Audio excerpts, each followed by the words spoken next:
2211006 dari kelas B pagi Pendidikan Bahasa dan Sastra Indonesia. Video ini saya buat untuk memenuhi tugas dari Bapak Haryadi, Magister Pendidikan selaku dosen pengampu dari mata kuliah Menyimak Komprehensif dan Kritis.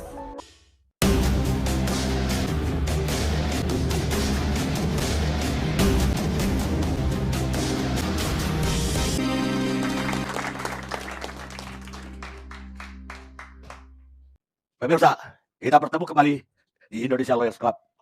Malam ini tema kita 64,9% rakyat takut bicara. Ada apa? Berapa hari lalu atau tepatnya tanggal 5 yang lalu, lembaga survei indikator yang selama ini kita kenal bahwa mereka lebih condong untuk memberitakan yang positif tentang pemerintah. Tapi kali ini bikin kaget.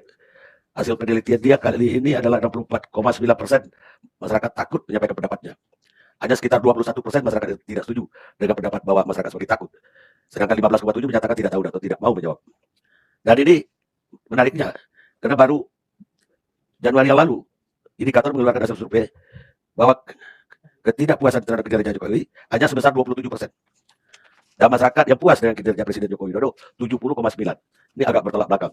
Karena itu kita mengundang peneliti indikator, sebetulnya direkturnya yang kami undang awalnya, Burhanuddin Mutadi. Tapi karena berhalangan beliau menugaskan penelitinya, Kennedy Muslim. Ini nama juga menarik, Kennedy Muslim. Dulu Kennedy itu Katolik.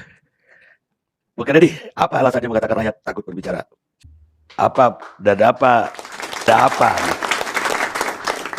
Ya, Bung Karni, jadi survei ini kita lakukan yakni dari 11 sampai 21 Februari yang lalu. Jadi ini sebelum ramai isu soal 3 periode dan juga minyak goreng gitu ya. Dan salah satu pertanyaan yang kita tanyakan kepada responden yakni soal apakah mereka setuju atau tidak setuju dengan pernyataan bahwa saat ini masyarakat semakin takut untuk mengeluarkan pendapat. Dan hasilnya sangat menarik, kita temukan bahwa 62,9% responden menyatakan setuju dan sangat setuju bahwa masyarakat saat ini semakin takut dalam mengeluarkan pendapatnya gitu. Dan ada 3 variabel di sini yang kita teliti ketika dianalisis dan di breakdown lebih jauh, itu menjelaskan terkait dengan latar belakang sosiodemografi dan juga akses ke media. Jadi dari sisi usia kita temukan hal yang menarik gitu. Jadi ada pembelahan antara yang berusia di bawah 40 tahun dan juga berusia di atas 40 tahun gitu. Yang berusia di bawah 40 tahun yakni generasi yang lahir dan besar di era demokrasi ya, sesudah masa post-authoritarian Orde Baru, itu cenderung lebih setuju dan terhadap pendapat bahwa masyarakat semakin takut gitu. Jadi responden yang berusia di bawah 40 tahun ini lebih tinggi angkanya yang menyatakan bahwa masyarakat semakin takut menyatakan pendapat. Sedangkan generasi tua yang mungkin tumbuh besar di sebagian besar hidupnya di era otoritarian Orde Baru justru lebih kecil angkanya yang menyatakan bahwa setuju bahwa masyarakat semakin takut menyatakan pendapat. Ini hal yang menarik gitu. Kedua, tentu basis partisan ya. Kita temukan bahwa basis pendukung Pak Prabowo dan Sandiaga Uno juga ada gap 10% gitu dari mereka yang menyatakan setuju bahwa masyarakat semakin takut gitu untuk menyatakan pendapat di angka 65%, sedangkan di basis pendukung Jokowi pun masih mayoritas gitu, 55% gitu. Yang ketiga, akses terhadap sosial media gitu. Ini kita menemukan bahwa mereka yang lebih sering mengikuti berita sosial politik baik itu melalui sosial media maupun melalui televisi menyatakan bahwa masyarakat cenderung semakin takut dalam menyatakan pendapat. Itu hasil survei yang kita temukan di bulan Februari kemarin. Dan juga yang menarik, kita temukan bahwa komitmen terhadap demokrasi sebagai sistem pemerintahan ini yang tertinggi dalam rentang waktu semenjak dari tahun 2012 kita menangkap tren ketika kita menanyakan ke publik bahwa apakah Anda setuju bahwa demokrasi merupakan sistem pemerintahan meskipun tidak sempurna, dan itu saat ini di angka 77% ini yang tertinggi selama 12 tahun terakhir. Jadi ini fenomena-fenomena yang terekam di survei kita yang terakhir. Takut atau makin takut? Kan kalau makin takut artinya base-nya memang udah takut itu. Yang kita tanyakan pada responden bukan yang Anda tanyakan, yang Anda jelaskan tadi, masyarakat makin takut. Anda ulang-ulang itu. Masyarakat setuju dengan pendapat bahwa responden setuju dengan pendapat bahwa masyarakat semakin takut dalam mengeluarkan. Ya maksudnya karena itu semakin takut. Bunyi pertanyaannya apa? Bunyi pertanyaan persisnya. Ada yang berpendapat bahwa saat ini masyarakat semakin takut untuk menyatakan pendapatnya. Jadi memang udah cukup itu. Artinya dari awal Anda asumsikan masyarakat ini udah takut dengan pendapat. Nah itu asumsi yang salah. Ya, tapi yang menarik juga di sini bahwa yang tidak takut itu dibilang orang Minang, orang Bugis, kelompok non-Muslim, wilayah Bali, Nusa, Sulawesi, dan Maluku, Papua, serta basis Nasdem dan partai lainnya. Itu mekanisme ya? Untuk Minang dan Bugis itu harus ada catatan sendiri ya, Pak Karni gitu. Itu karena TTTJ tidak tahu dan tidak jawabnya sangat tinggi di dua responden dengan latar belakang suku tersebut. Gitu. Jadi itu memang mereka terlihat paling rendah dari semua basis suku, namun yang tidak tahu dan tidak jawabnya mencapai 44% gitu di dua suku tersebut. Tidak jawab berarti dia takut dong? Ya itu tergantung interpretasi kita sendiri. Gitu. Jadi Minang itu bukan berarti lebih berani dari yang lain. Ya. Takut juga karena dia nggak jawab. Tapi kalau untuk basis partai itu hampir merata kecuali partai Nasdem tadi yang nilainya tidak di bawah 50% gitu. Ya, opsinya itu cuma takut dan tidak takut. Atau ada yang lain lagi? Karena kalau yang Minang tadi artinya kan tidak bisa dikategorikan masuk ke dalam tidak takut kalau seandainya tidak menjawab. Gitu. Ya itu tidak, yang mereka yang jawab tidak atau menyembunyikan jawaban mereka sangat tinggi gitu. Dikonotasikan takut? Tidak takut? Tidak, kita tidak konotasikan tidak takut juga. Lalu gimana jadinya? Pertanyaannya kan semakin takut atau ya kan semakin takut lalu setuju sangat setuju, setuju, tidak setuju, sangat tidak setuju. Gitu ya. Jadi cara bacanya adalah yang setuju bahwa masyarakat semakin takut, ya, dan sangat setuju, setuju masyarakat semakin takut 62,9% ya. 64. Alat, yang Alat. 62,9 karena 62,9. dari hitung 100%-nya kalau 64,9 lebih. Oke. Jadi lebih daripada, maksud saya ini menarik loh. Yang ditanya juga belum tentu ngerti nih. Coba ya kan kalau kita tanya nih. Anda semakin Ya. tahu. Boleh diulang? Anda semakin. Pertanyaan persisnya seperti ini. Ya.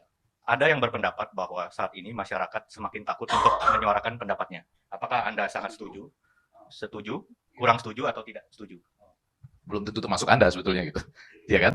Betul kan? Anda cuma menyatakan sangat setuju atau tidak setuju atau sangat tidak Jadi setuju ini terhadap pandangan itu. Belum tentu termasuk Anda. Wilayah persepsi. Iya, iya. Persepsi Pak Rocky Gerung, persepsi. Berarti yang tidak Itu tidak yang tidak bikin dia blur. Kalau yang tidak berpendapat artinya masuk di mana? Tidak berpendapat, ya dia menyembunyikan jawabannya. Itu bisa diinterpretasikan dia juga takut mengutarakan jawaban aslinya. Ya seperti itu gitu. Oh, jadi Lebih banyak oposisinya. Artinya indikator sebagai lembaga survei menganggap masyarakat ini takut berpendapat kalau ditanyakan. Kan begitu kan? Premisnya yang tidak Iya, ada itu di- premisnya. atau dibalik premisnya, Premis adalah apa yang dianggap benar sebagai landasan kesimpulan dasar pemikiran alasan.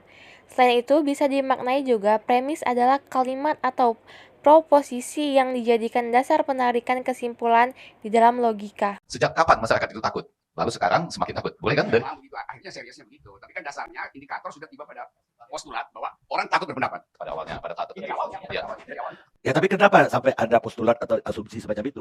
Padahal kalau kita lihat ya, media sosial itu semakin menjadi-jadi gencar sekali. Begitu Pak Karin. Kan sebelumnya indikator bikin survei bahwa pendukung Jokowi banyak. Ya, Kan begitu kan? ya. Lalu sekarang dia justru ubah tuh. Oh, sebetulnya orang takut. Itu yang saya persoalkan itu. Ya saya tadi awalnya juga persoalkan itu bertolak Yes. belakang, kontradiksi. Karena data yang kita temukan bahwa di kalangan pendukung Jokowi pun 55% Takut berpendapat. setuju dengan pendapat yang tadi. Ya, Bahwa masyarakat saat ini. ya oke lah. Itu paradoksnya Itu data yang kita temukan.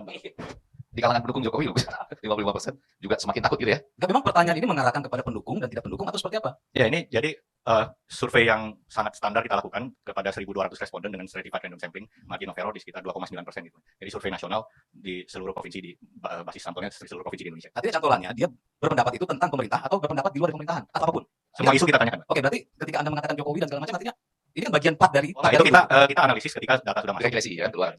Iya. Data analisis. saya Karena kita ada pertanyaan pada pemilu yang lalu siapa yang Anda pilih gitu. Dan nanti itu yang kita cross step dengan jawaban mereka atas yang pertanyaan soal kebebasan berpendapat. Jadi gini, boleh nggak saya simpulkan apa yang Anda sampaikan tadi bahwa ketakutan berekspresi untuk menyatakan pendapat di sini sebenarnya ketakutan itu justru didominasi lebih pada polarisasi secara horizontal parameternya. Kebebasan untuk bicara dalam parameter horizontal. Persoalan suku, persoalan agama, persoalan-persoalan konflik sosial. Memang ada hal yang terkait dengan instrumen negara atau pemerintah. Maksud saya gini, bahwa ketakutan itu tidak bisa kemudian dipersepsikan seolah-olah ada satu hal represif dari kekuasaan untuk membuka orang berbicara. Tetapi ada polarisasi parameter horizontal yang ternyata itu melanggar undang-undang ITE yang bisa dipersoalkan. Misalnya, persoalan agama. Berapa orang yang bicara soal agama kemudian dia tersangkut masalah pidana. Bicara soal masalah kesukuan. Jadi ada dua hal Bang Karni. Soal ketakutan tidak bisa kemudian seolah-olah ketakutan ini adalah akibat adanya satu kepentingan kekuasaan atau pemerintah untuk menekan kebebasan berpendapat. Karena ketakutan tadi dikatakan bahwa di pendukung Jokowi pun persepsi demikian juga ada. Jadi polarisasi lebih hal-hal yang menyangkut kebebasan berpendapat, yang menyinggung hal-hal yang menyangkut parameter horizontal, suku, agama, ras, dan kepentingan-kepentingan kemanusiaan lainnya. Ya tapi indikator tidak berbilah-bilah sejauh itu. Indikator secara umum saja mempertanyakan. Ya kalau memang secara umum kenapa sampai ada pernyataan seolah-olah itu ada kebebasan berpendapat yang cangkulan itu ke pemerintah dan segala macam gitu. Jadi makanya saya tanya tadi apakah memang ada poin-poin apa saja Ya, yang jadi dinamakan menyambungnya barangkali mengapanya ya. Mengapa orang semakin takut? Misalnya ada nggak di situ? Kita tidak menggali lebih dalam Ada. biasanya. Jadi kita sebatas in the middle of nowhere sebenarnya karena semakin takut. Tapi yang izin dari metodologi. Ada dua survei dilakukan saya ingat katakannya. Kalau yang 62,9% semakin takut itu pada 11 sampai 21 Februari, betul ya? Dengan jumlah responden 1.200 berarti plus minus 2,9%. Tapi pada saat yang sebetulnya overlapping, ya kan? Yaitu pada 15 Januari sampai 17 Februari, gitu ya. Dilakukan survei dengan 626 orang. Itu menyatakan bahwa di plus minusnya 4% margin errornya, menyatakan bahwa 70,1% atau 71% itu menyatakan puas terhadap pemerintahan Jokowi. Nah, yang pertanyaan kita yang paling menarik adalah ini responnya berbeda total. Apakah yang 1.200 ini juga 626 ditambah berapa tuan? 1.200 kurang 626. Ya, nah, yang apakah 626 responden ini apakah survei indikator yang Bang Effendi Ya. refer? yang 71% itu yang menyatakan Oh, enggak, itu survei di Desember. Oh, Yang iya, berdasarkan iya, rating Jokowi benar. iya. Itu di Desember. Ya, memang kita rilisnya di Januari, tapi surveinya dilakukan di bulan Karena Desember. saya baca media dilakukannya antara 15 Januari sampai 17 Februari. Itu overlapping tanggalnya. Apakah overlapping orangnya juga? Karena tanggalnya overlapping, tanggal tidak overlapping. Jadi orangnya overlapping. Yang 626 yang menyatakan puas terhadap pemerintahan Jokowi, itu kemudian ditanya lagi dan dia mengatakan semakin takut untuk menyatakan pendapat. Jangan-jangan yang menyatakan puas tadi itu karena takut. Gini, kalau dilanjutkan, itu justru itu yang mau kita bicarakan malam ini. Kalau dilanjutkan misalnya, sekarang ada orkestrasi mendukung Jokowi di semua daerah itu. Jadi agak ajaib kalau dianggap bagian responden yang mewakili Pak Jokowi juga takut berbicara. Tapi kok nekat bikin kemudian tekad. Artinya dia memang takut, tapi karena didorong makanya jadi berani itu. Kan gitu kan, didorong oleh apa? Ya oleh bujukan, oleh jabatan, oleh uang segala macam. Kan jadi palsu kan kita lihat fenomena itu. Orang bilang itu sukarela di daerah tuh. Oh ternyata itu adalah mobilisasi. Kalau sukarela kan mestinya hasilnya dia nggak takut. Karena dia ingin mengatakan, oke saya mendukung Presiden Jokowi 3 periode. Faktanya dia takut sebetulnya, tapi dipaksa. Nah itu yang mesti kita Bukan begitu, Bas. Enggak, masalahnya sekarang. Kepuasannya dia itu kan cantolannya jelas, kepuasan terhadap pemerintahan Jokowi. Tiba-tiba di bulan ini ketakutan itu terhadap pemerintahan Jokowi apa tidak? Menurut saya kalau dalam baca data itu memang tidak bisa menggunakan satu aspek ya soal ketakutannya dengan kepuasan dengan Jokowi. Nah, Karena tapi bisa isu disesuaikan. ekonomi yang lebih menjadi Tapi lu mesti interpretasikan. Kalau nggak takut pada Jokowi, takut pada Putin. Kan gimana coba? Bukan yang tanya. Ya makanya kita lagi bicara data ini kan. Apakah data itu memang ketakutan terhadap pemerintahan Jokowi? Ya pastilah lo itu asumsinya. Bukan begitu, Pak Komisaris. Gini. Rocky ini terlalu suka sekali kalau Bukan bicara soal begitu. itu. Maksud saya gini, bahwa ketakutan masyarakat mengenai hal yang menyangkut menyampaikan pendapat di muka publik khususnya di dalam media sosial itu juga diakui loh ya. Lalu satu-satu dulu. Nggak ada pertanyaannya, nggak ada. Saya sampaikan dulu. Tadi saya bicara itu soal lebih juga harus dilihat variabel polarisasi di parameter horizontal. Rock. Maksud saya gini, Jokowi pun mengakui bahwa undang-undang ITE ini yang membuat masyarakat ketakutan. Maka dia ada inisiatif untuk segera ada amandemen perubahan ITE. Itu yang pertama. Kemudian juga perintah pada Kapolri bagaimana soal penerapan undang-undang ITE ini menerapkan restoratif justice yang bagaimana supaya ada kebijakan yang diambil Polri dalam hal penegakan hukum itu berdasarkan nilai-nilai yang lebih humanis dengan asas musyawarah dan pendekatan sifatnya untuk menyelesaikan persoalan. Jadi itu diakui oleh Jokowi bahwa ada sesuatu aturan yang imperatif yang mana itu mengekang ada kebebasan pendapat. Disitulah kemudian tabayun atau menyelesaikan persoalan hal yang menyangkut kebebasan berpendapat di muka umum melalui media sosial itu ada diskresi khusus untuk menyelesaikannya. Maksud saya begini, Jokowi juga tidak takut pada siapa dan tentang apa? Takut pada apa dan pada siapa? Kan itu yang mesti dijawab. itu nanti menurut saya akan situ. Parameter apa yang menyangkut ketakutan itu dilihat dari aspek antara negara, pemerintah, dan masyarakat, dan ketakutan parameter apa yang itu merupakan polarisasi antar masyarakat sendiri karena berbagai faktor kebebasan pendapat yang membawa si A, si B, si C masuk dalam ranah pidana. Ini yang saya kira perlu dipertajam. Ketakutan pada parameter apa saya kira? Takut pada siapa dan pada apa? itu terus terang Bang Rocky itu di luar dari pertanyaan survei ini. Jadi saya juga tidak bisa menjawab karena itu tidak ditanyakan apa yang membuat Anda takut seperti itu, tidak digali. Tapi bagi pertanyaan saya, apa yang mendorong indikator melakukan survei ini tentang kebebasan berbicara ini? Sebenarnya ini merupakan data tren juga ya Bang Karni, karena kita di tahun 2020 di awal-awal pandemi di bulan sekitar pertengahan 2020 kita pernah menanyakan pertanyaan serupa. Namun saat itu karena situasi pandemi kita menggunakan metode survei telepon gitu. Jadi hanya kepada pengguna handphone itu kan 70% dari masyarakat Indonesia dan ya relatif lebih berpendidikan asumsi kita karena sudah terkoneksi dengan smartphone. Dan itu kita temukan justru ketika di tahun 2020 itu sendiri angkanya malah lebih tinggi gitu. Ketika kita tanyakan responden sekitar 69% saat itu gitu yang menyatakan setuju bahwa saat ini masyarakat lebih takut menyatakan kebebasan pendapat gitu. Baik, sekarang saya giliran MP3 tadi. Terima kasih pertanyaan Pak Agus. Ini sudah jadi menarik. Kalau kita yang jadi respondennya, ya kan maksud saya kita punya kebebasan berpendapat juga kalau ditanya oleh lembaga survei seperti ini gitu kan. Apakah ada pandangan bahwa apa ini semakin takut misalnya? Kan ditanya semakin takut apa nih maksudnya? Ya. Mereka boleh berdialog gitu? Enggak. Nah, itu maksud saya kebebasan berpendapat dalam konteks orang yang disurvei penting juga tuh. Karena kalau enggak kan yang dikumpulkan cuma sangat setuju. Malah orang yang menyatakan ini dia enggak tahu sama sekali. Dia takut kepada siapa? Dan mengapa dia takut? Itu nggak ditanya lagi, cuma sangat setuju, tidak setuju, atau sangat tidak setuju, gitu ya. Jadi di situ nanti kita bisa panjang sekali di sesi pertama ini tanpa kemana-mana nih. Nah yang kedua, kalau berbicara tentang kebebasan berpendapat, saya mengatakan bahwa itu tadi menjadi sangat menarik karena saya tuh nggak bisa sampai saat ini, Datuk Emilias dan Pak Pemirsa, nggak bisa paham kalau ada pernyataan 70,9% gitu ya. Yang pertama itu yang apa namanya puas, ya kan? 70, ya kan? Ya di bulan Desember. Lalu tiba-tiba di bulan Februari 11 sampai 21 menjadi semakin takut. Itu peristiwa apa ya yang begitu besar sampai apa ya menimbulkan disonansi bahwa Dinsonasi adalah perasaan tidak suka yang mendorong orang untuk melakukan suatu tindakan dengan dampak-dampak yang tidak dapat diukur. puas ya 70% ya 70,9 atau 71%, tapi tiba-tiba ada peristiwa di Januari Februari untuk kemudian menyatakan kita semakin takut nih. Tadi saya sedikit jelaskan di tahun 2020 di tengah pandemi pun pernah kita tanyakan pertanyaan serupa meskipun hanya melalui survei telepon dan itu pun angkanya justru lebih tinggi dari yang sekarang Bang Effendi. Yang sekarang 62,9, yang kemarin itu 69 justru gitu. Meskipun itu hanya kepada 70% masyarakat Indonesia yang memiliki handphone gitu. Nah, itu jadi tidak bisa kita asumsikan bahwa dalam ini approval rating yang tinggi ini dengan ketakutan ini ada kaitannya gitu. Karena kita dalam pengalaman kita berhenti di situ loh. 2 kali Anda melakukan survei pada tahun yang berbeda, tapi kita berhenti di situ. Kita cuma tahu semakin takut gitu sama kan tahun yang lalu ya.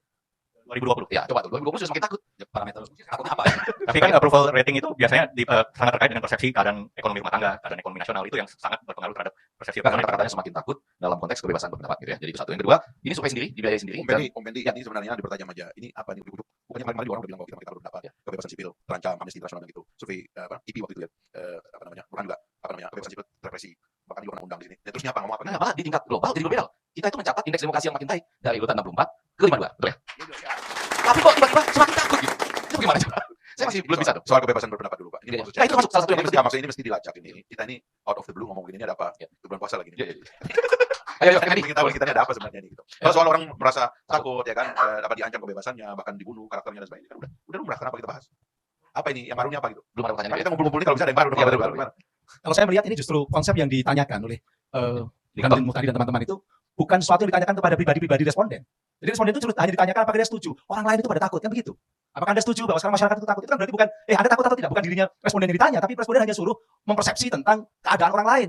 Jadi ini bukan meneliti tentang bagaimana tiap masing-masing responden. Kita lama di sini, tapi intinya ketika hasilnya 62,9% Prof, itu kan berarti hampir sebagian besar dari yang ditanya antara setuju dan takut juga gitu. Makanya harusnya itu kan Tidak mungkin dengan angka 62,9% itu yang ditanya mengatakan cuma orang lain, kecil sekali kan sisanya gitu, 2/1 gitu loh. Itu maksud saya. kalau penelitian kualitatif biasanya kan kalau orang menyatakan bahwa saya sangat takut, kemudian dicek triangulasi dengan track record dia, bagaimana ucapan-ucapan dia di media, bagaimana perilaku mereka di media sosial. Kalau orang seperti Rocky mengatakan dirinya takut, itu kan sudah bohong. Oh dia ngomongnya sangat luar biasa, masa nggak pernah takut kan? Artinya, Saya bukan bagian dari 62%. Tapi Ya, jadi soal sekarang kenapa sampai 62% gitu. ya makanya itu, karena dia menilai orang lain, bukan mengukur dirinya Kalau sendiri. gitu Iya, tapi 62% itu signifikan karena Ya itu kan 2/1. Ya, jadi cara bacanya harus jangan-jangan sebagian besar dari yang menyatakan sangat setuju dan setuju juga takut menyampaikan pendapat. Karena dia menyetujui. Anda teruskan dulu. Ya, nah, oke. Tapi lepas dari itu menarik tentu apa yang disampaikan Bang Fahri Hamzah. Ini riset karena kalau kita bertanya gitu, kok saya di Indonesia ini nggak pernah ya jadi responden dari survei yang seperti ini gitu kan, orang bilang wah nggak level nih pertanyaan Anda seakan-akan orang yang ikut dogprise gitu tapi nggak pernah dapat misalnya gitu ya. Selalu jadi menarik untuk misalnya menanyakan seperti tadi, ini survei dibayar sendiri ya. Nah, dibayar sendiri ya, setiap periode dibayar sendiri. Ada dana biasanya ada 700, bisa 150, sekarang bisa 50 kan dengan teknologi yang lebih. Ya, ini yang 700. Ini yang 700 juta biayanya. Ya, 700 juta ya. Ya, jadi sekitar 700 juta dibayar sendiri. Oh, bener. Apa? Oh, bener. Enggak kan kita terpaksa mempelajari itu akhirnya. Ya kan dari diri sendiri. Dan beraturan Desember, terus kemudian Februari, terus kalau sampai 2024 nanti panjang juga kali 700 juta sekali 150 atau 50 juta. Oke, tapi yang jadi menarik adalah responden nggak punya kebebasan untuk tadi mempertanyakan itu ya. Artinya nggak diberi kesempatan itu boleh bertanya tapi tidak terrecord, tidak tercatat di dalam hasil survei. Yang kedua, sebetulnya Datuk Kang Ilyas dan para pemirsa di Indonesia lembaga survei juga belum tentu memiliki kebebasan berpendapat loh. Ada catatan dari Sydney Morning Herald pada 25 Maret ya 2014 ya, tulisan Michael Bucklewart yang mengatakan bahwa ketika tokoh tertentu naik hasilnya lebih tinggi daripada yang lain, lembaga survei tidak mengumumkannya dan media tidak memuatnya gitu. Jadi kalau kebebasan berpendapat ini, jangankan rakyat yang ditanya, lembaga survei sendiri belum tentu punya kebebasan berpendapat. Setuju juga ya? Dan ada tren sekarang, nanti bisa kita diskusikan, mungkin saya akan nyerempet sedikit Bang Fahri Hamzah. Kalau Anda ingin menunjukkan sesuatu yang katakanlah fakta tapi negatif, Anda harus bikin preambul yang tinggi dulu dan positif gitu. Jadi nanti Anda tinggal bilang, yang ini memang negatif, tapi yang ini tinggi loh dan bagus gitu. Jadi imbang nih. Ini kalau di atas gunung bisa kelihatan supaya di depan begitu. Jadi yang di sini tadi, kelihatan bahwa ada kepuasan yang tinggi, tapi kemudian ingin menyatakan bahwa sebetulnya rakyat gitu ya, itu memiliki ketakutan, makin takut untuk menyatakan kebebasan berpendapat. Nah, tapi kita kembangkan lebih jauh sedikit ya. Tadi saya bicara tentang lembaga survei. Sekarang di BUMN misalnya. Jadi menarik, apakah warga BUMN, tadi katanya sudah ada yang komisaris tadi kata tadi ya. Apakah warga BUMN itu juga punya kebebasan berpendapat? Nah, kan menarik juga kan, jadi dari lembaga survei, keluar sedikit ke BUMN. Enggak juga tuh kemarin, habis bicara begitu, habis menjadi saksi di pengadilan, selesai juga dia di BUMN. Jadi di BUMN juga. Ya, padahal Padahal itu dari Jokowi. nah, ini kalau Anda tanya 2 bulan lagi, Jadi di atas 62,9% lagi. Jadi ada menteri musuhnya Jokowi lah kira-kira gitu. Sebutin nama dong. Sebutin nama dong. Nah, masuk di BUMN nih ya. Istana. Nanti kalau ada maling-maling, seru nih, tapi boleh juga. Kabarnya lagi di Mabes. Iya, betul. Melaporkan surat itu ya, surat yang palsu. Enggak, mau nanya, di istana itu ada kebebasan berpendapat atau tidak? Karena apa? Ada kan Presiden Jokowi larang orang untuk berpendapat. Oh, ya lebih tahu tuh. Kita kan nggak pernah di situ. Enggak. Kita nggak pernah di situ. Maksudnya gini, salah satu contoh. Rocky Gerung dari situ sekarang. Presiden Jokowi sudah melarang orang berpendapat tentang 3 periode. Hmm. Kan udah, jadi memang dilarang. Oh boleh dong, kalau menterinya boleh dong. Nggak, saya dilarang. Menterinya boleh dong. Saya mau ke sana. Saya mau ke sana. Pertanyaannya itu loh, kok di istana itu ada kebebasan berpendapat? Itu istana itu lembaga apa? Loh, Kalau apakah di kampus itu ada larangan kebebasan pendapat? Itu bisa saya diargumentasi. mau masuk sana. Maksud saya. Kalau di istana, Ya. di rumahmu Pak Effendi ada kebebasan pendapat Betul, nggak? sama, Itu kan sama. Saya kan sana ada di rumah norma, kita masing-masing ada etika. Ya, maksud saya gini, dulu ya, ini salah satu contoh. Harusnya ada Pak Ustadz Nawawi. Ketika Macau sudah menutup pintu Covid ya, Hong Kong sudah menutup pintu Covid. Ada rapat di sana tuh ya kan? Yang mengatakan kita manfaatkannya turis-turis Cina untuk datang ke Indonesia. Kita beri insentif buat apa namanya maskapai penerbangan, kemudian para pendengung dan lain-lain ya. Maksud saya, apa nggak ada satupun di lingkungan istana pada waktu itu yang mengatakan itu dengan sangat sopan dan baik. Mohon maaf Bapak Presiden, misalnya gitu ya. Ini sebetulnya kan Macau sudah nutup, Hong Kong sudah nutup. Rasanya tidak tepat saat ini kita. Nah, itu maksud saya. Jadi di istana adalah kebebasan berpendapat juga. Persis. Kenapa Jokowi nganggap kalau di sana ditutup mungkin ada yang datang. Gitu. Oh, itu ya. Walaupun diberikan insentif Berarti logikanya terlalu canggih sih jadi susah. Enggak, betul ya, insentifnya diberikan kan ke maskapai dan pendengung pada waktu. Terus mahasiswa, menarik juga. Mahasiswa sekarang sebelum turun ke jalan, dia berkali-kali mengatakan, kami tidak menuntut turunnya Jokowi loh gitu ya. Di zaman Pak SBY dulu, tiap minggu mahasiswa turun untuk mengatakan turunkan Pak SBY. Itu kan sebagai tuntutan. Ya kan bahwa itu call yang tinggi ya, yang kemudian ditanggapi dengan berbagai cara, itu nggak masalah juga. Media juga menarik. Nanti kalau saya nyinggung soal nasib kita yang ada di sini jadi nggak enak juga ya. Ini bukti dari kebebasan berpendapat atau semakin takut ini? Saya tapi sudah lah, ambil contoh yang lain lah. Jangan contoh ini lah. Dia aja ketawa, saya ketawa. Ada bagian kita sama ketawa. Saya ambil contoh yang lain lah. Berita media soal Mahkamah Konstitusi menolak permohonan judicial review presidential threshold misalnya, nggak mencerminkan kebebasan media dalam berpendapat itu. Dia cuma memberitakan sukses loh ini, MK menolak 13 sekaligus. Dan MK menyatakan pelajari dong 13 yang sudah ditolak sebelumnya gitu. Tanpa ada sama sekali semacam kebebasan untuk menyatakan di seluruh dunia nggak terjadi yang begini. Ya kan? Nggak masuk akal misalnya. Nggak ada tuh kebebasan berpendapat. Dia cuma malah kalau dibaca secara persepsi Kennedy, kesannya jangan-jangan dia mendukung MK untuk menolak siapa saja yang mengajukan karena MK sudah sukses. Dulu 13 ditolak, sekarang ada berapa lagi sudah ditolak. Selebihnya tinggal menunggu partai kalau mau mengajukan misalnya nanti apa Gelora kalau mau mengajukan gitu dan lain-lain. Jadi akan sampai ke sana juga. Yang paling terakhir, saya mau mengatakan sejatinya kebebasan berpendapat itu kita bisa nilai Kennedy ketika 14 Februari 2024. Ketika ada hasil quick count yang field workernya tidak overlapping. Saya garis bawahi itu. Jangan sampai quick count itu field workernya kartel atau overlapping ya. Nah, pada saat itulah ada kebebasan berpendapat yang real. Orang sudah akan mengatakan pada waktu itu presiden ini IUEO dan lain-lain gitu. Apakah dia takut atau tidak? Itu semuanya akan terwujud mulai dari 14 Februari 2024 sampai nanti 20 Oktober 2024. Kurang lebih seperti itu, Datuk Kang Ilyas. Baik. Saudara, saya mau kasih itu dulu, apresiasi ke Kennedy. Karena beliau itu menggantikan Burhan yang mengumumkan hasil survei ini. Jadi beliau terpaksa pada buku. Pemirsa, sesungguhnya semua ucapan, tulisan, dan komen politik Itu adalah pertahanan terakhir kaum duafa di dunia ini. George Orwell atau Blair. Kita rehat sejenak. Pemirsa, kita lanjutkan diskusi kita. Sekarang giliran Fadlizon, politisi Partai Gerindra. Terima kasih. Assalamualaikum warahmatullahi wabarakatuh. Selamat malam, selamat berbuka puasa. Kalau saya melihat fenomena ketakutan masyarakat untuk mengekspresikan pendapat, baik lisan maupun tulisan, itu bukan fenomena baru ya. Melihat hasil yang disampaikan oleh indikator, kalau menurut saya, bacaan saya meskipun saya tidak tahu detailnya tadi, tidak terekspos dengan jelas, masyarakat memang makin takut gitu ya. Masyarakat makin takut untuk mengekspresikan pendapat, baik lisan maupun tulisan. Misalnya di sosial media, di WhatsApp group misalnya, atau di tempat-tempat lain. Itu terasa sekali dari waktu ke waktu. Tentu salah satunya karena ada pagar-pagar yang, yaitu undang-undang sebetulnya, undang-undang ITE, ada pasal-pasal tertentu yang dianggap pasal karet yang bisa menjerat orang kapan saja. Ada ujaran kebencian, ada hate speech, yang juga interpretasinya bisa berubah-ubah. Ya, dan ini dari sisi struktur, infrastrukturnya itu memang ada pagar-pagar yang dibangun makin tinggi. Dan ini saya kira memang yang harus kita koreksi bersama, harus ada revisi terhadap undang-undang ITE itu. Karena terlalu banyak contoh, orang yang berbicara, orang yang berpendapat, kemudian pendapatnya itu bisa diselewengkan menjadi hate speech, bisa diselewengkan menjadi semacam hoax, dan lain-lain. Sementara penanganannya juga berbeda-beda. Ada yang mungkin dianggap dekat dengan kekuasaan, itu penanganannya biasa-biasa saja. Ini sekarang ini misalnya yang menghina-hina agama Islam kebetulan ya, apalagi di bulan Ramadan ini ya. Ada seseorang bisa meminta menghapuskan 300 ayat Al-Quran sebagai contoh. Tetapi penanganannya tidak seheboh misalnya mereka yang lain. Saya tidak bermaksud mengatakan itu dia dekat atau tidak, tetapi ini ada perbedaan upaya untuk menegakkan hukumnya. Padahal jelas-jelas menistakan agama itu sebagai contoh. Tetapi ada misalnya dalam kasus Habib Rizik ya, misalnya yang mungkin sudah klasik ini kasusnya, mengatakan bahwa dia sehat, ya, tetapi kemudian ternyata tidak, ya dipenjara. Gitu. Kemudian juga ada pendapat-pendapat lain. Jadi ini ada juga bagian dari perpanjangan atau residu mungkin dari beberapa tahun yang lalu sampai sekarang yang membuat masyarakat akhirnya takut untuk berekspresi. Kita memang melihat indeks demokrasi kita meningkat. Laporan dari Economist Intelligence Unit yang dirilis bulan Februari 2022 kemarin ada lompatan. Tetapi skor untuk kebebasan sipil itu memang masih rendah, masih sangat rendah. Dan data pembanding lain misalnya adalah Freedom House. Di situ juga persoalan kebebasan pribadi, kebebasan sipil dan lain-lain masih sangat rendah. Dalam laporan Economist Intelligence Unit itu, Indonesia demokrasinya di bawah Malaysia dan bahkan di bawah Timor Leste, negara baru ya yang terpisah dari Indonesia. Timor Leste dianggap lebih demokratis dari Indonesia. Jadi menurut saya ini harusnya menjadi satu introspeksi dan saya percaya pada hasil laporan dari indikator ini, masyarakat makin takut. Tapi mungkin indikatornya makin takut juga untuk menyampaikan bahwa masyarakat makin takut gitu ya. Atau ketakutan untuk menyampaikan hasilnya itu.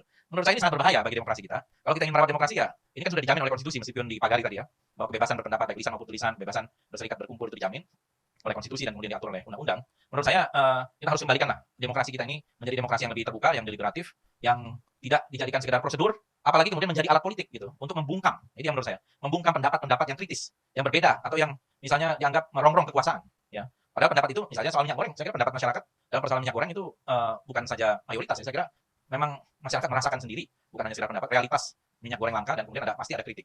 Soal perpanjangan masa jabatan presiden ini krusial karena menyangkut konstitusi. Ini kan juga bahkan melibatkan sekarang reaksi mahasiswa dan lain-lain, kelompok lain untuk menolak ini. Karena saya kira itu kepercayaan kita kepada demokrasi. Jadi sebenarnya sangat sejalan dengan hasil tadi 77 kalau tidak salah. 77% yang menganggap demokrasi itu baik gitu ya, atau oh ya, artinya demokrasi sebagai sistem pemerintahan itu ya dianggap baiklah gitu ya, 77%. Terbaik gitu. Demokrasi sebagai sistem pemerintahan terbaik itu dukungannya 77%. Ya, itu kan sama berarti dengan maksud saya. Jadi artinya karena masyarakat ingin menjaga itu dan keadaan itu yang di lapangan ya seolah-olah kita demokrasi tetapi kita masih jauh. Kita mempunyai sistem pemilihan umum dengan jumlah peserta pemilu yang sangat besar, maksudnya masyarakat partisipasi juga besar. Kadang-kadang kita mengklaim diri sebagai demokrasi ketiga terbesar di dunia, tetapi kenyataannya indeks demokrasi kita masih jauh di bawah. Masih di bawahnya Malaysia, tadi di bawahnya Timor Leste, kemudian juga yang menurut Freedom House. Jadi seharusnya indikator tidak hanya melayangkan kuesioner, tetapi juga berani mengambil kesimpulan dari hasil itu gitu ya, sebagai sebuah sikap gitu ya. Karena kalau sebagai tukang kumpul data saja menurut saya itu akan menimbulkan ya seperti sekarang tadi kita diskusinya kurang nyambung, ragu-ragu kita, meraba-raba apa hasilnya. Tapi kalau berani mengambil positioning dari hasil data itu akan lebih menarik dan membuat diskusi kita ini lebih meriah gitu. Tapi saya yakin bahwa maksud dari hasil itu adalah sebenarnya masyarakat memang makin takut dan ini yang harus kita koreksi. Ada undang-undang yang harus kita koreksi karena pasal karet, tapi juga budaya demokrasi kita menurut saya harus kita hidupkan kembali. Kalau kita memang ingin melihat bangsa kita ini bangkit ya untuk berani menyatakan sikap pendapat dan kemudian tidak mengalami self-censorship. Self-censorship adalah kemampuan menyaring ketika awak media mendapat informasi penting, misalkan dari intelijen. Dia harus bisa menyaring mana yang bisa disiarkan dan mana yang tidak. Termasuk juga media sebagai pilar demokrasi mengalami self-censorship, hanya memberitakan hal-hal yang relatif baik-baik saja. Tetapi yang kritis itu tidak. Gitu. Ini yang saya kira untuk menyamakan pendapat saya, frekuensi terhadap masalah ini. Pertanyaan saya, itu dari tadi nyebut undang-undang ITE yang harus diganti, karena itu salah satu yang menyebabkan orang takut mengeluarkan pendapat. Apa sudah diagendakan DPR? Ya seharusnya saya kira dalam waktu dekat ini ya dibicarakan dan kemudian direalisasikan untuk revisinya. Saya kira ini juga bagian yang nanti harus kita tanyakan. Saya juga akan menanyakannya langsung. Apakah memang dari pemerintah sudah ada untuk usulan revisi tersebut atau baru tahap lisan atau itu bisa menjadi inisiatif dari DPR atau dari unsur masyarakat yang lain? Karena itu udah dari tahun lalu itu, bahwa ya, itu perlu direvisi. Ya, saya kira udah ada statement soal itu dan saya kira kita mendukung statement itu. Karena ada pasal-pasal bahkan sebenarnya pasal-pasal itu dalam prakteknya dijadikan pasal-pasal karet gitu, Bang Karni. Jadi ada sejumlah pasal, saya lupa ya, tapi seingat saya ada 27, 28, 29, dan mungkin ada beberapa pasal yang lain dari Undang-Undang ITE. Terakhir, Bung Fadlizon sendiri setelah Gerindra ikut di koalisi tambah berani atau tambah nggak berani? Saya berbicara apa adanya, gitu ya. Berbicara apa adanya. Jadi nggak ada tuh sensorship itu Bang Karni. Tapi ya tentu kita harus menyesuaikan diri, terutama hal-hal mana yang prinsipil, mana yang tidak prinsipil. Tetapi karena saya dipilih oleh rakyat ya, oleh konstituen saya di Kabupaten Bogor, yang pada umumnya juga kritis gitu terhadap pemerintahan ini, ya saya juga berusaha untuk menyampaikan demi kebaikan kita bersama. Baik, sekarang giliran Profesor Henry Subiakto. Baik, Assalamualaikum warahmatullahi wabarakatuh. Bang Karni, teman-teman semua. Ini dari tadi saya melihat memang banyak sekali konten yang ironi ya. Di satu sisi, tadi di penelitian yang meneliti tentang kebebasan, tetapi yang ditanya bukan dirinya. Tadi kalau pertanyaan Bang Karni pada Fadlizon tadi kan jelas. Ada semakin takut, akan semakin berani atau semakin takut itu dirinya yang ditanya. Ini bertanya kepada responden, tapi responden supaya menilai orang lain. Apakah masyarakat semakin takut atau tidak? Ini berbeda. Ini berbeda ya. Ini berbeda. Antara ketika orang ditanya sendiri, dirinya sendiri dengan orang ditanya tentang orang lain, itu berbeda. Dalam konsepsi ilmu sosial berbeda. Karena apalagi ketika kemudian ukuran ini kan yang namanya Likert, setuju, tidak setuju, sangat setuju. Itu kan Likert itu mengukur sikap. Sikap itu selalu harus ada objeknya. Harusnya harus ada pertanyaan lanjutan tentang objek. Jadi kenapa takut? Takut dengan apa? Kalau tidak ada kejelasan objek, akhirnya kemana-mana. Ada yang takut kepada undang-undang ITE, ada yang takut mungkin benar, tapi karena nggak dieksplor ke sana jadi tidak jelas. Ada yang takut karena dibully oleh kelompok lain yang berbeda. Ada yang takut karena tadi self censorship. Ini yang mana yang mau ditanyakan, itu yang mana ini jadi kurang jelas. Sampai tadi Effendi Ghazali berkali-kali, saya 2 kali ketemu Effendi Ghazali di sini selalu mengatakan bahwa ILC ini juga takut atau terkekang dengan kebebasannya karena nggak muncul live di TV One. Saya dapat info dari orang dalam juga TV One. Ini mungkin perlu klarifikasi. Sekali saya tanya ke Bang Karni, apakah betul yang melarang itu pemerintah atau Kominfo atau dari dalam TV One sendiri? Ini nanti aja, nanti jawabnya nanti aja. Nanti saja. Karena saya dapat info seperti itu. Supaya clear lah, masyarakat supaya tahu. Kemudian mengenai undang-undang ITE, saya setuju memang undang-undang ITE ini diimplementasi di lapangan banyak masalah. Berbagai hal, seringkali saya sendiri mencoba untuk menjelaskan kepada masyarakat bahwa pengertian ITE yang ada itu seringkali memang salah. Saya berkali-kali itu, termasuk di pengadilan pun ada yang mengadili salah-salah. Makanya sampai harus ada amnesti yang disampaikan oleh Presiden. Kasus Saiful Mahdi di Aceh, kasus Baik Nuril di NTB, itu kan kesalahan kesalahan dalam menerapkan undang-undang ITE. Oleh karena itu, walaupun saya bukan orang pemerintah, sekali lagi saya bukan orang pemerintah, tapi saya punya standpoint yang tidak terlalu berbeda dengan masa lalu. Begini, undang-undang ITE ini memang perlu direvisi, ya. Dan mohon maaf Pak Kadri, sudah surat Presiden, surprise-nya itu sudah kira-kira awal tahun yang lalu, sampai sekarang memang belum ada kelanjutan di DPR, artinya belum dibahas di DPR. Bahkan susunan panja pemerintah sebenarnya sudah ada di panja pemerintah. Saya itu kemarin sebelum saya selesai dari pemerintah, saya berharap bulan Januari, Februari, Maret itu sudah dibahas. Karena sudah sejak Desember, surprise yang mohon maaf, Desember. Harusnya kalau itu cepat kan Januari, Februari, Maret sudah bisa dibahas. Ternyata tidak, sampai sekarang belum, karena masih ada antrian di parlemen yang sangat banyak untuk undang-undang. Yang kedua, karena waktu yang panjang dan uncertainty kapan itu dibahas, belum tentu ada kejelasan, maka waktu itu Presiden minta kepada Menko Polhukam untuk memberikan kejelasan operasional pengertian konsep-konsep pasal-pasal di undang-undang ITE. Yang disebut berkali-kali adalah pasal karet tadi. Saya khawatir teman-teman di sini juga belum baca, yaitu SKB, Menkominfo, Jaksa Agung, dan Kapolri tentang pengertian pasal 27 ayat 3. Sangat detail sekali. Nanti saya kasih nanti Pak Fadli dan lain-lain saya bawa. Sangat detail sekali. Bahkan sampai contoh-contoh kasusnya, mana yang ini yang disebut penghinaan, mana yang tidak, itu jelaskan. Begitu pula tentang penyebaran kebencian berdasarkan sara. Jadi sebenarnya normanya itu tidak ada perubahan. Sejak tahun 2016 tidak ada perubahan norma. Tapi kalau kemudian ada naik turun persepsi tentang kebebasan, berarti kan bukan persoalan norma. Bukan persoalan undang-undangnya, tapi persoalan memahami norma itu. Dan pemerintah, Presiden waktu itu memerintahkan Menko Polhukam bikin yang namanya SKB, isinya adalah pengertian pedoman terhadap norma-norma itu, dan norma itu sangat jelas. Dan itu memang bukan peraturan perundang-undangan, tapi ini adalah petunjuk dari penegak hukum tertinggi di kalangan pemerintah, yaitu Kapolri dan Jaksa Agung, untuk jajarannya di bawah, untuk polisi-polisi dari Sabang sampai Merauke, untuk jaksa-jaksa dari Sabang sampai Merauke. Tapi kenyataannya masih sering banyak yang tidak sesuai dengan yang disepakati oleh Kapolri, Jaksa Agung. Padahal misalnya contoh, ada orang sedang berproses di pengadilan tentang kasus tanah, misalnya begitu. Lalu orang ini mengatakan di media sosial bahwa orang yang berproses pengadilan tentang kasus tanah ini mafia tanah. Langsung kena penyebaran langsung kena dia undang-undang ITE penghinaan dan pencemaran nama baik gara-gara menyebut seorang mafia tanah. Padahal harusnya di pedoman itu dijelaskan kalau ada kasus yang berbarengan, maka kasus utamanya harus diselesaikan, tanahnya harus diselesaikan dulu. Bagaimana dia akan mengatakan pencemaran nama baik, bahwa saya disebut mafia itu pencemaran nama baik, ketika kemudian di pengadilan akhirnya ternyata memang dia mafia tanah, kan begitu. Maka dalam pedoman itu dibuat kalau ada kasus yang berbarengan antara orang sedang berkasus pidana lalu kemudian yang mengangkat berpendapat itu dikenakan pencemaran nama baik, kasus utamanya harus diselesaikan dulu. Nah, ini kadang-kadang di lapangan tidak seperti itu, Bang Karni. Nah, artinya bukan norma yang bermasalah, tapi memang di lapangan seringkali ada persoalan-persoalan hukum. Makanya ya ini diskusi-diskusi seperti ini mengingatkan mereka-mereka yang ada di lapangan. Saya sering mengatakan, walaupun bukan peraturan perundang-undangan yang namanya SKB Menteri Kominfo dengan Kapolri dan Jaksa Agung, tapi kalau itu dilanggar oleh polisi, berarti polisi-polisi yang melanggar itu tidak menghormati atasannya yang sudah bersepakat. Karena ini kesepakatan. Ini adalah ketentuan yang dibuat oleh orang tertinggi di kepolisian, orang tertinggi di kejaksaan. Itu yang seringkali terjadi. Begitu, Bang Karni. Baik. Tapi jangan-jangan undang-undang ITE tadi masalahnya belum di undang-undang ITE belum dibahas, tapi pengertian-pengertian yang tadi saya katakan yang di pedoman itu sudah dimasukkan juga di draft rancangan revisi undang-undang ITE. Ya, tapi kami sudah pilih di banyak kampus, Gajah Mada, kemudian di UNAIR, USU, kemudian Unhas, kemudian UGM, hampir sebagian besar mendukung konten pengertian tentang pedoman tadi. Ya, tapi DPR belum bicarakan juga. DPR sampai sekarang memang belum untuk membahas itu. Mungkin DPR juga masih takut kali. Kalau itu. Tanya kepada anggota DPR yang ada di sini kalau gitu bagaimana. Pemerintah adalah kekuasaan absolut pemerintah untuk mengontrol semua opini publik. Saya yang mengatakan ini, Joseph Goebbels, dari propaganda Nazi. Kita lihat saja. Kita lanjutkan diskusi kita. Sekarang giliran Teddy Kusnaidi, pengamat kebijakan publik. Ya, Terima kasih Pak Karni. Ya. Jadi kalau bicara mengenai kebebasan berpendapat, kalau saya ditanya oleh Setara ya, indikator, maka saya akan menjawab bahwa saya tidak takut. Karena menurut saya kebebasan berbicara itu bukan menghina, memfitnah. Nah, yang terjadi memang sekarang ini adalah kenapa orang takut kalau saya lihat dari survei itu, yang tidak menjelaskan detailnya ya. Artinya orang memang takut untuk berbicara karena mereka menganggap kebebasan berbicara itu seperti memfitnah dan memaki. Ya, ini sudah dicontohkan oleh para tokoh-tokoh ya. Di mana-mana sekarang kalau kita baca media itu banyak sekali bahwa ada si ini bicaranya menyerang ini, memfitnah dan segala macam. Tapi faktanya ya, mereka yang memfitnah dan segala macam itu kalau kita ambil persentasenya yang dipidana akhirnya itu sangat kecil. Dan itu pun memang tidak ada hubungannya dengan pemerintah ya. Selalu saya pernah mencontohkan waktu di RC kemarin itu misalnya soal Jerings ya. Itu di mana-mana di framing bahwa seolah-olah pemerintah anti kebebasan berbicara. Padahal dia kan bermasalah dengan ID waktu itu. Termasuk yang sekarang juga siapa Ferdinand ya. Dia tidak ada bermasalah dengan pemerintah. Makanya saya bilang masyarakat itu takut karena melihat contoh begini loh sebenarnya kebebasan berpendapat itu seperti itu. Makanya mereka mencontohkan Bang Rocky Gerung misalnya dan teman-temannya yang memang kalau berbicara nyerempet-nyerempet. Masyarakat itu akan melihat bahwa oh ini kebebasan berbicara. Nah, kalau kita mau men-trace lebih dalam lagi saya bilang, kita lihat di sekeliling kita. Kita pasti di perumahan kita itu pasti ada grup WhatsApp ya. Grup WhatsApp itu yang paling terkecil lah kita lihat. Di sana itu begitu banyak penyebaran fitnah dan segala macam yang terjadi sampai saya akhirnya keluar dari grup-grup itu dan saya tidak ada grup karena saya melihat bahwa ini sudah tidak sehat. Antar tetangga akhirnya bisa saling ribut, apalagi menjelang tahun politik. Lalu kita larinya ke media sosial. Kita lihat di media sosial. Sekali kita lihat itu banyak sekali orang melakukan fitnah, memaki-maki dan segala macam. Ketika diproses itu mereka terlihat bahwa kebebasan berbicara dihambat di negara ini. Nah, jadi gitu Pak Karni. Jadi saya melihat kalau dari survei itu bahwa kebebasan berbicara orang takut berbicara itu karena mereka melihat contoh-contoh yang sudah terjadi bahwa para tokoh-tokoh ini yang berteriak ketika dipidana seolah-olah negara atau pemerintah mengkebiri kebebasan berbicara mereka. Ini yang saya bilang sebenarnya para tokoh-tokoh ini dan media juga termasuk memang sebaiknya memfilter, memberikan contoh kepada masyarakat bahwa kebebasan berbicara itu tidak harus dengan cara seperti itu. Nah, kalau kita melihat lebih dalam lagi, Pak Karni, saya ini setiap hari itu dikirimi di WhatsApp saya itu si Anu menghina pemerintah, si ini menghina pemerintah, si ini menghina agama. Tapi kalau kita lihat segitu banyak setiap hari saya dapat dan teman-teman yang lain mungkin dapat, itu tidak ada yang akhirnya diproses, dipidana, ya. Dan tidak ada, makanya saya selalu bilang, coba sebutkan satu saja, ada nggak masyarakat yang mengkritisi pemerintah lalu dipidana? Itu nggak ada. Tapi anehnya ketika mereka terkena kasus-kasus yang memang internal mereka antar orang per orang atau lembaga ke lembaga, ketika dipidana mereka teriak-teriak bahwa ini rezim anti kebebasan berbicara. Nah, ini yang selalu setiap saat saya berikan pemahaman kepada teman-teman saya juga di internal bahwa kalian berbicara aja. Saya aja yang katanya pendukung Pak Jokowi berkali-kali saya kritik. Bahkan saya sempat satu frame ya dengan Bung Rocky. Itu kebanyakan dia setuju dengan saya juga. Karena saya saat itu memang mengkritik ya, baik menterinya, baik kebijakannya. Tapi saya sampai hari ini alhamdulillah jangan sampai gitu kan.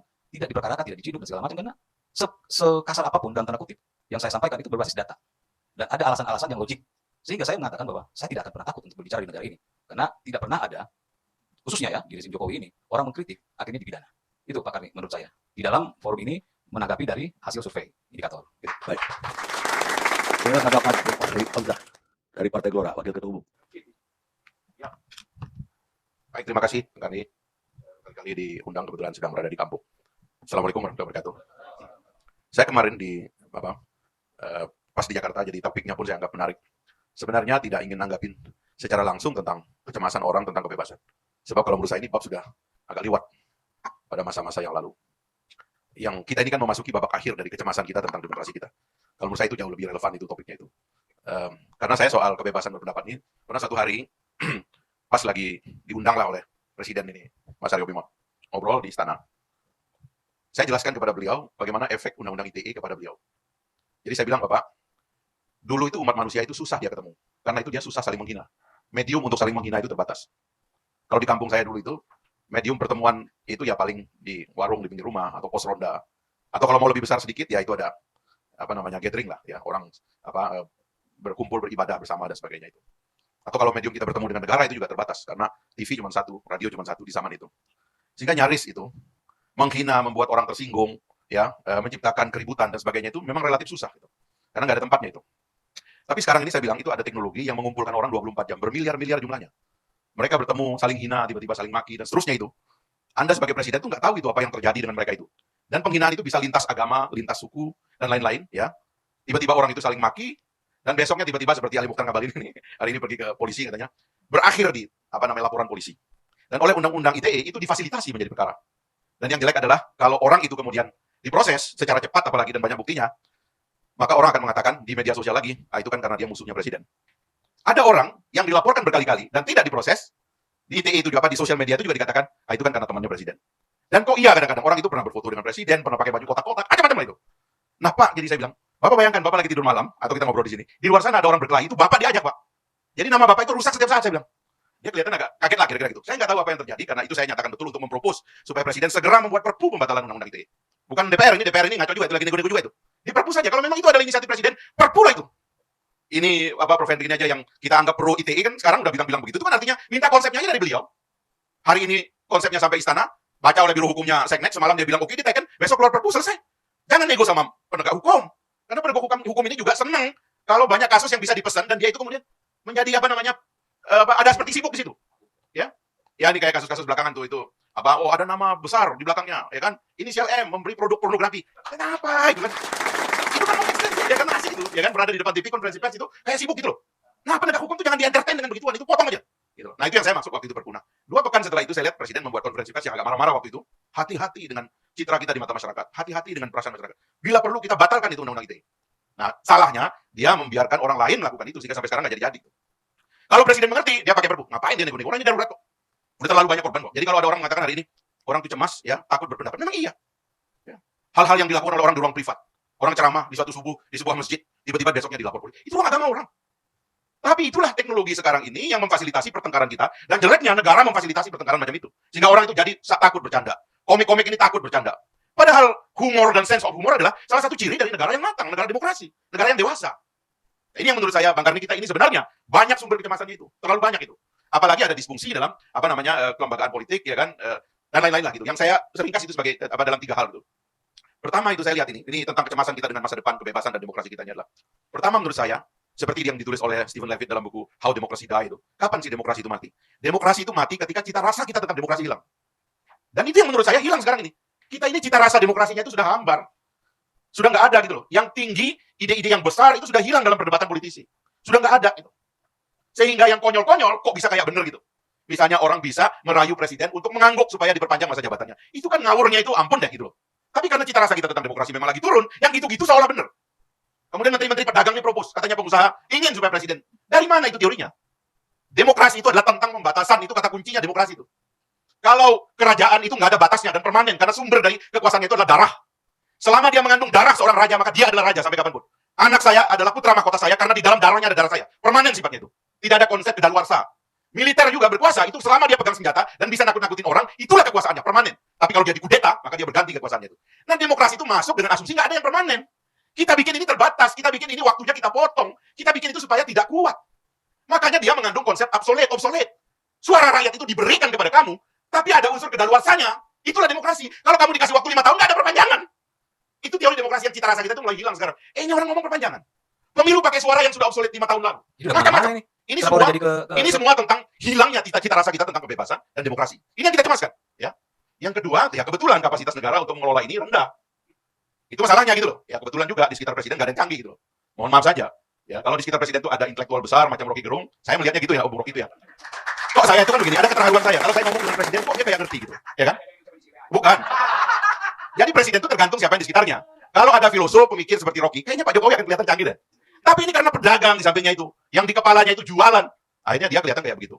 Nah kapasitas negara yang terakhir ini ya, adalah soal leadership tentunya gitu. Menurut saya, semua kecemasan ini harus dibalikkan kembali. Pemerintahan ini masih punya umur 2,5 tahun, harus dia menciptakan musim tentang kebebasan, ya tentang keberanian orang untuk berpendapat dan mengambil inovasi yang terbaik supaya demokrasi dan kehidupan masyarakat kita tambah baik. Saya kira itu yang lebih saya ingin katakan, bahkan disebut kalau soal orang cemas, orang takut, memang dari dulu udah begitu kok. Ya kan? Bung Fadli ini udah laporin berapa orang nggak diproses-proses, anggota DPR nggak jelas juga. Gitu. Itu Bang Andi, terima kasih. Assalamualaikum warahmatullahi wabarakatuh. Tapi Bung Fadli sendiri setelah di Partai Gelora ini tambah berani atau lebih takut? Karena pendapatnya rasanya tidak setajam-tajam dulu. Tambah canggih sekarang ya. Kalau dulu kan Bang Karni, saya ngomong keras-keras, laporan ke polisi kan banyak juga. Tapi saya cukup memberikan komentar kepada polisi waktu menyampaikan surat panggilan. Saya bilang Anda berkonsultasi dengan Mahkamah Kehormatan. Sebab memang kita membuat Mahkamah Kehormatan untuk memproteksi pendapat anggota dewan. Tapi kalau anggota dewannya itu takut ngomong karena ditakuti oleh pimpinan partainya, itu soal lain lagi gitu loh. Baik, pemirsa. Kebebasan berbicara adalah hak azazi manusia yang merupakan dasar di mana demokrasi dibangun. Jadi membatasi kebebasan berbicara itu adalah membatasi demokrasi itu sendiri. Dea Kan, aktivis dan produser film Norwegia. Kita lihat sejenak. Pemirsa, kita sampai di akhir acara. Sekarang giliran apa tadi? Filosof atau filosof? Giliran filosof Rocky Gerung. Sebetulnya ini nggak bisa maksimal diskusinya karena tadi ada soal cara mendeteksi apa yang disebut threshold of anxiety itu, ambang batas kecemasan. Jadi sebetulnya ini teknik yang ada di dalam cara survei untuk kita nggak langsung nanya pada orangnya, Anda cemas kenapa itu? Karena saya duga indikator tahu bahwa orang tidak mungkin mengaku dia cemas, nanti dimuter pakai orang ketiga untuk bertanya karena orang pertama itu. Itu intinya. Atau sebaliknya, nanti begitu indikator punya data kalau dibikin wawancara langsung, nanti cemas enggak, nanti datanya itu diambil oleh Pak Luhut sebagai data tuh. Jadi dia muter, ini teknik yang bagus sebetulnya loh. Di dalam teori intelijen mending pakai orang ketiga untuk mengetahui pikiran orang pertama itu. Kan itu teknik metodologically teknik gitu. Tapi saya bisa ambil konsekuensinya tuh. Kalau ternyata 60% setengah lebih orang cemas terhadap tidak berani mengucapkan pikiran itu apa konsekuensi bagi demokrasi yang diterangkan oleh Fahri? Atau dia jadi pasif dan tidak berpartisipasi karena dia terhalang secara mental. Ya udah, saya nggak mau ngomong deh. Rugi bagi demokrasi itu. Itu artinya oposisi tidak mungkin mengucapkan sesuatu yang justru sebagai balancing untuk assessment oposisi. Kan dirugikan pemerintah karena nggak ada suara jujur, orang pasif aja. Atau sebaliknya, orang nekat. Kalau saya bilang misalnya Pak Kari takut beristri, itu artinya ada sesuatu kesalahan Pak Kari. Ini misalnya ya. Ya itu. Kalau saya bilang saya takut pada Ibu Mega, bukan saya takut karena saya hormat pada Ibu Mega. Lain posisinya itu. Takut pada Tuhan, saya submisif, saya merendahkan diri pada Tuhan. Tapi kalau takut pada presiden apa alasannya? Satu alasan adalah beliau bengis, beliau tega. Sekarang sama presiden siapa? Dalam konteks ini ya kita bicara ya. Dalam data itu. Ya kenapa maksudnya sesuatu yang tidak bisa ucapkan? Siapa kalau takut pada presiden Putin misalnya? Atau presiden Wakanda? Oke, Rocky belum takut presiden Jokowi. Terima kasih sebutkan. Sebutkan saja. Oke. Itu bertanda bahwa saya masuk di dalam satu konsekuensi. Anda tidak punya kemampuan untuk mengedit bahasa ketika Anda dalam kekuasaan. Saya hanya memperlihatkan bagaimana sense ini memang betul yang dideteksi oleh bahkan saya takut mengucapkan nama Jokowi sekarang. Oke, berarti jelas ya. Rocky belum takut mengucapkan itu. Bukan saya takut, karena saya mesti terangkan kenapa saya takut pada kekuasaan. Oke, coba jelaskan. Oke.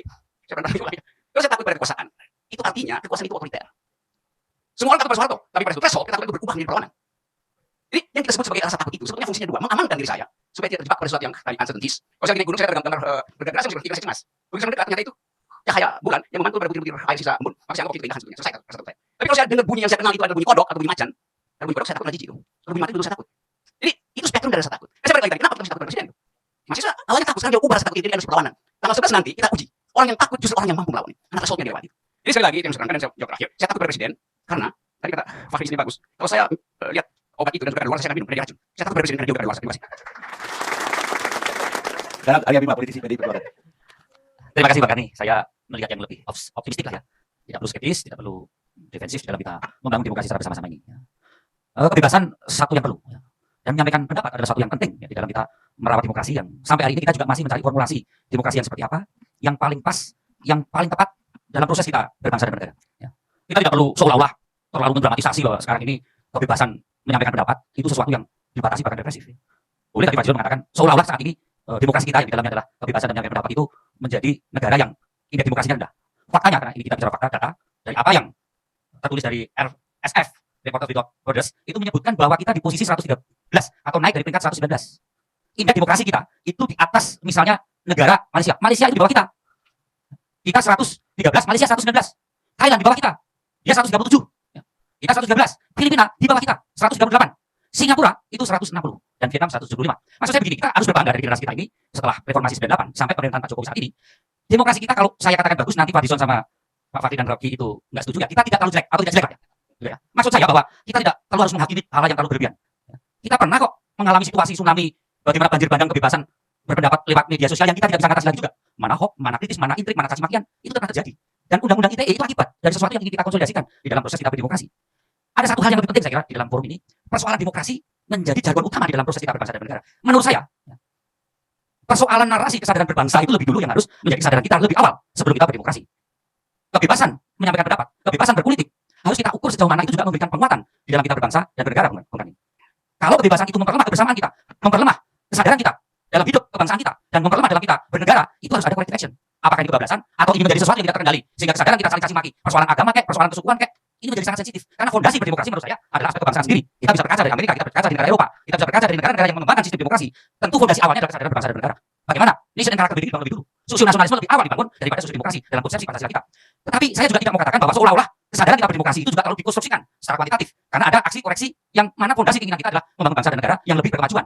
Nah, ada kritik-kritik. Saya kira Bang Fakri, Fadli, Rocky, silakan saja ya. Dan itu penting tadi saya katakan bahwa kebebasan itu perlu dan bagaimana menyampaikan pendapat itu penting karena kita butuh adanya satu korektif di dalam sistem pemerintahan ini. Menyangkut hal terkait dengan survei, ini yang terjadi ketakutan hal-hal yang menyangkut kebebasan secara horizontal ini sekarang sensitif. Ya. Menyangkut agama, kemarin masalah Sunda, kemarin masalah Daya, ada masalah Padang, hal yang semacam ini ada alarm. Nah, alarm ini hanya akan ada kalau kita mempunyai kesadaran nasionalisme atau kebangsaan kita yang nggak tinggi-tinggi amat lah, tapi seimbang dengan perkembangan demokrasi kita. Ketakutan kalangan nasionalis kalau kita ingin berdemokrasi dengan sholat jargon hidup kita yang ingin kebebasan yang tanpa ada satu batas, prinsip-prinsip kebangsaan kita ini yang akhirnya tertabrak. Nah, ini yang perlu saya sampaikan dan Pak Jokowi sangat paham betul ya, dia bukan lahir dalam suatu keluarga yang Gemeinschaft of Blood ya, dari keluarga terah raja atau terah keturunan monarki enggak, dia tidak dari darah biru. Maka hal-hal yang menyangkut kebebasan termasuk di dalam kita berpendapat termasuk berpolitik sesuatu yang masih sangat terukur kalau tidak mau dikatakan baik. Dan menurut saya hasil indeks demokrasi kita yang dari berbagai lembaga survei, kita juga tidak negara yang buruk. Dan itu bukan kerja pemerintahan Jokowi, kerja juga dari Rocky, dari Fakri, dari Fadli, maupun dari teman-teman kita yang lainnya yang ingin membuat sistem demokrasi yang terus dengan undang-undang kita carikan yang paling masuk seperti apa. Undang-undang ITE. Loh, kita sepakat dulu undang-undang ITE karena akibat ya banjir tsunami, nggak bisa kontrol lagi. Siapapun bisa menyampaikan pendapat tanpa ada suatu tanggung jawab untuk mentanggungjawaban pendapat yang dibuka publik lewat berbagai media. Dulu berita terkontrol, apa dengan yang namanya standar jurnalistik. Dulu berita bisa itu hal yang benar dan nyata, dipertanggungjawabkan sumbernya. Tapi kalau informasi yang saat ini berkembang dan persepsi publik ini terus akan menjadi pendapat publik yang lama-kelamaan menjadi suatu kenyataan yang diyakini oleh masyarakat, kalau itu sesuatu yang berakibat terhadap penguatnya berbagai hal yang menyangkut faktor disintegrasi bangsa, saya kira itu kita perlu juga menilai secara lebih sehat dengan akal kita. Kita jangan anti demokrasi, tapi faktor kebangsaan dalam membangun negara ini juga harus terukur kesadaran masyarakat dan kesadaran elit. Kalau toh ada hal-hal yang menyangkut represifnya pemerintahan Pak Jokowi ini, Ibu Mega dan PDI Perjuangan ini partai yang mengalami era bagaimana represifnya Orde Baru dan bagaimana situasi demokrasi pasca reformasi 98 itu berkembang. Kita terus akan mencermati, mengawal sampai Pak Jokowi selesai dengan cara terhormat dengan meninggalkan legasi di sektor ekonomi termasuk pembangunan demokrasi. Saya kira itu. Terima kasih. Sebenarnya saya yang ingin tanya ke kita yang sebelumnya, terima kasih Kennedy dan Burhanuddin tadi ya, karena sebetulnya di tahun 2020 lebih bahaya lagi datanya tuh. 69% dari itu kalangan menengah ya. Tapi balik ke Prof. Henry Subianto, kalau ditanyakan tadi ada threshold of anxiety di tulisan September 2021 Communication Culture and Critique itu, Ajis mengutip Bang Mates mengatakan pemerintah itu nggak perlu langsung kepada orang tertentu loh. Dengan digital platform, jebakan digital itu, dia bisa punya seluruh catatan orang lain untuk kemudian mengatakan kepada orang tertentu untuk sampai kepada orang tertentu, lalu menimbulkan thresholdnya sendiri tadi. Jadi bahwa acara ini atau acara tertentu ditutup, apakah siapa yang bekerja itu menjadi sangat sulit dipahami, sangat sulit langsung ditunjuk. Tapi masing-masing itu punya threshold. Jadi misalnya Bang Fahri Hamzah punya threshold sekarang sebagai wakil ketua umum Partai Golkar, beda lagi thresholdnya. Kalau Pak Prabowo bicara, Pak Fadlizon punya threshold yang berbeda lagi gitu. Kalau Ibu Ketua Umum bicara, Bang Arya juga punya threshold yang berbeda. Saya kalau ada isu tentang penyeludupan beli lobster yang masih berlangsung sampai sekarang 5 sampai 8 triliun per tahun, saya punya threshold juga untuk bicara takut nanti di mana-mana dan bisa kemana-mana gitu. Jadi menjawabnya Pak Henry rasanya kita nggak bisa cuma nanyakan ini untuk siapa gitu, nggak bisa. Kata Abdul Aziz tadi September 2021 ada digital pitfall yang mengacu pada threshold of anxiety itu. Orang dibikin gelisah, lalu kita tahu lagi siapa yang ingin menutup, siapa yang ingin mengakhiri sebuah acara. Terima kasih. Yang penting tidak menuduh. Pemirsa, sampai kita di akhir acara. Saya menjamin kebebasan Anda berbicara. Tapi saya tidak menjamin kebebasan Anda setelah Anda berbicara. Ini amin. Kita ketemu akhir saya akan datang. Yang membuat rakyat takut mengutarakan pendapat karena rakyat tidak percaya pada netralitas aparat penegak hukum, baik Polri, kejaksaan maupun pengadilan hakimnya. Rakyat belum bisa yakin pada penegak hukum di negeri ini. Kebebasan berpendapat itu bebas berbicara dimanapun tanpa adanya bullying, fitnah, penghinaan satu sama lain, baik perorangan maupun kelompok agama atau ras. Seiring berkembangnya sosial media, ditambah lagi undang-undang ITE yang kacau, otomatis masalah kebebasan berpendapat jadi sesuatu yang bakal terus ada dan bermasalah. Masyarakat takut mengeluarkan pendapat karena hukum di negeri ini sepertinya hanya bisa digunakan untuk kepentingan politik dan hukum, dan digunakan untuk memukul orang yang seberangan dengan kekuasaannya. Seperti itulah yang dilihat dan dirasakan oleh masyarakat, sehingga masyarakat takut untuk mengeluarkan pendapatnya. Menurut saya, kalau berbicara soal demokrasi dan kebebasan berpendapat, ya memang bangsa kita masih penyesuaian dalam penyelenggaraan demokrasi yang tepat untuk diterapkan pada bangsa yang unik ini. Melihat dari sudut pandang usia implementasi demokrasi di negara yang relatif masih muda, mungkin kritik-kritik yang membangun seperti para tokoh seperti Bang Rocky, Fahmi, dan lain-lainnya memang sangat diperlukan. Tapi menurut saya, kembali lagi pada tubuh masyarakat Indonesia sendiri, banyak orang yang belum mengerti apa kata demokrasi. Sebenarnya, seperti apa adanya pengetahuan lebih lanjut tentang hal tersebut akan membuat orang-orang Indonesia dapat dengan leluasa menyampaikan kritik dan pendapat jika hal tersebut benar tanpa ada maksud tersembunyi.